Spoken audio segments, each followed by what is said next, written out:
Our newsmaker today is Sedalia City Administrator Gary Edwards. Gary, once more, we've got the smoking ban. It sounds to me like you're headed for a 4-4 tie vote again. That suggestion was made during the meeting by one of the council people. If you do a quick head count based on comments that have been made already, then that's very possible. You never know until the actual meeting occurs, but that tie is within the realm of possibility. If the tie does occur, then of course, according to our ordinances, the mayor breaks the tie. We'll see if that happens, and we're looking at March 3rd at this point to bring this issue back.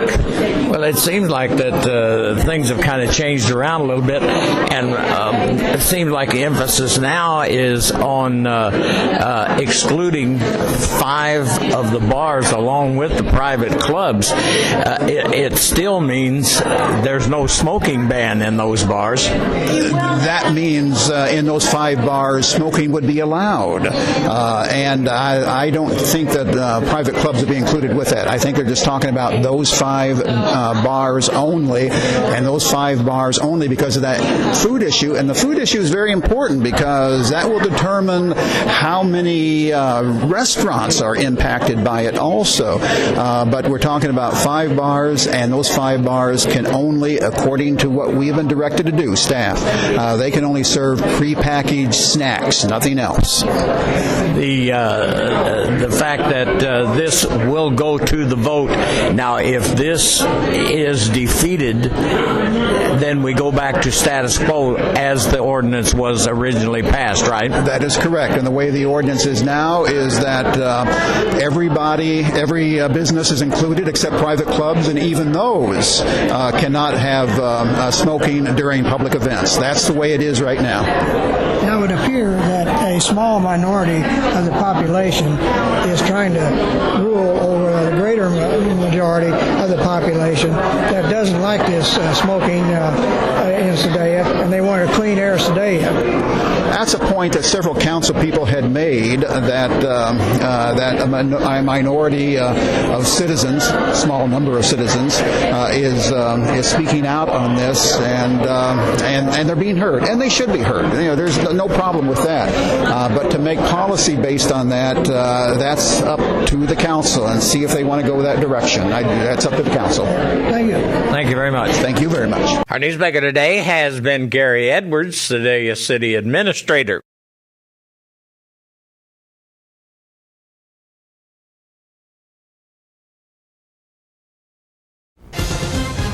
You paid for dozens of local road projects made possible by the Federal Recovery Act. The problem is Arizona has fallen far behind other states in actually building those roads. Melissa Blasius tells us what's being done to make the use it or lose it deadline. On Wickenburg's west side, drivers turn from a smooth ride on US 60 to Vulture Mine Road. Yes, there's a lot of potholes and chug holes, and I imagine people have, get some flat tires from it. When stimulus road funding was announced for Wickenburg last spring, the idea to fix this road flew to the top of the list. Paving improvements and draining improvements on a road that's turning out to be very, very busy for this area. Breaking ground on stimulus-funded road projects across Arizona is a priority, but you wouldn't know it by a federal report released today. The showed just 18% of Arizona's surface street projects have been greenlighted for construction. Compare that to the national average, 63%. Projects not ready in the next 10 weeks will be stripped of their funding. And we want to make sure that no funding is sent back to Washington. ADOT has shepherded the local road projects, and the agency does have a backup plan so no money is left on the table. ADOT has a list of 214 state stimulus projects that are ready to go forward, that are shovel ready, that we can use with that local government money. ADOT would plug in those state projects under 2 conditions. First, if a city project suddenly couldn't meet the deadline, which ADOT isn't expecting, or secondly, if other projects come in under budget, freeing up extra cash, and that's happening a lot. Ultimately, this is a very beneficial program. One Wickenburg doesn't want to miss out on, but the town manager has found that means compromises, like skipping plans to include a Vulture Mine Road lane to be sure the project as a whole squeaks in under the deadline. In Wickenburg, Melissa Blasius, 12 News. All right, Melissa, thanks. We're back right after this.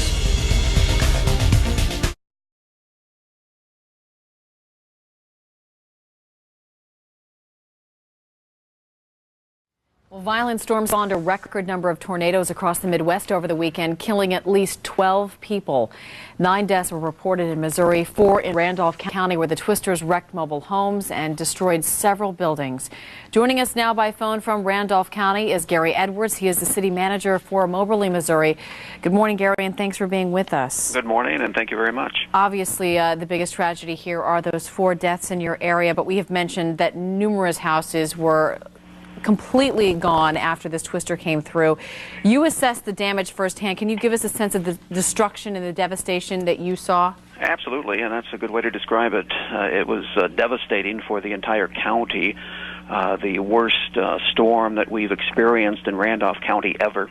4 deaths, 26 injuries, 30 residential units were sustained total destruction. 30 residential units rated as minor to moderate damage. 2 businesses totally destroyed. A state-owned building, Missouri Department of Transportation, totally destroyed. That's a quick overview of some of the destruction that occurred here. And Gary, I know, having lived in actually the state of Missouri for nearly 8 years, just how common, unfortunately, tornadoes are. But give us a sense of how this one compares to others you all have fared. I mean, just how much more devastating was this tornado? We think extremely much more devastating because of the deaths that occurred, because of the amount of property damage that occurred, and because of the number of tornadoes. Sunday night, we're reporting now 90 to 100 tornadoes that went through the state of Missouri. So this is quite unique, even for a state that is at the northern fringe of the tornado alley. And Mr. Edwards, obviously people know that it's a possibility when you live in these types of areas, but what is the emergency plan typically, and was it adhered to? I know that obviously when people die, you always try to second guess and take a look back at what could have been done differently, but will things change? Will there be a different plan? Give us a sense of how things worked and how things may work in the future.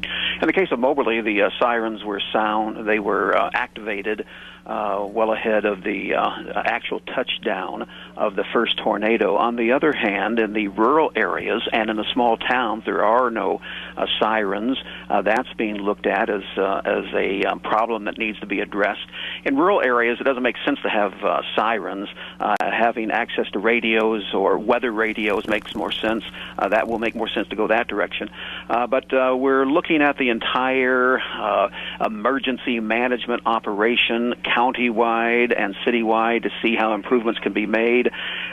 More specifically, how word can be gotten to citizens more quickly than what is now the case. We need cooperation with the Weather Bureau, cooperation with the state, but these are all things that are happening right now. As a matter of fact, and maybe it's being timed poorly, but there is a statewide alarm that's being sounded. It's been planned for a long time, that's being activated at 1:30. Storm alarms around the state are being sounded at 1:30 today. Maybe a bad time because it's coming so right on the heels of the weekend storm. But that's one example of how training and planning will help improve the situation as we progress. Absolutely. Gary Edwards, City Manager from Moberly, Missouri, Randolph County. Thanks so much for joining us this morning. We appreciate it. Thank you very much.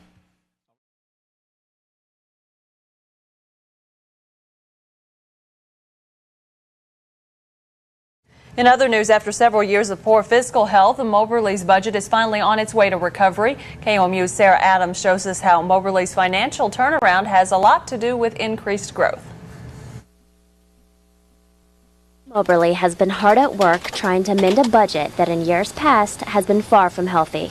We had a reserve in the general fund of under $100,000 when it should have been over $600,000.